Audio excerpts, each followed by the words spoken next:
নমস্কাৰ বন্ধুসকল, এই অসমত সংঘটিত হৈছে এটা খুবেই দুখৰ ঘটনা। এগৰাকী বিবাহিত যুৱতী পলাই গ'ল এজন অবিবাহিত যুৱকৰ সৈতে। বন্ধুসকল, ঘটনাটো সংঘটিত হৈছে নগাঁৱত। বন্ধুসকল, এটা খুবেই দুখৰ ঘটনা ঘটিল নগাঁৱত। এগৰাকী বিবাহিত যুৱতী পলাই গ'ল এজন অবিবাহিত যুৱকৰ সৈতে। তিনিটা সন্তান থকাৰ পিছতো এই যুৱতীগৰাকী পলাই গ'ল এজন অবিবাহিত যুৱকলৈ।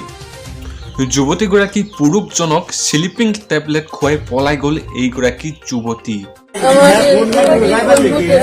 নাম কি? ইয়াসিনে পলুৱাই লৈ গ'ল ন? আপোনাৰ বোৱাৰী, পুত্ৰ বোৱাৰী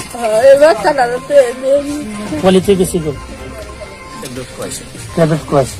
ৰাতি কেইটামান ভিতৰত পলাই গ'ল আপুনি? এইটো 2টা বজাত পলাই গ'ল। এতিয়া আপুনি গম পালে কেনেকে? আপোনাৰ আৰু 2টা টেবলেট আছে, মানে ল'ৰাটো যেতিয়া চিৰি আছে তেতিয়া আমি হাত পালো, পাই পেলাই উঠি পেলাই চালো যে মাইকীটো নাই। এতিয়া গম ক'ত আছে মাইকীটো?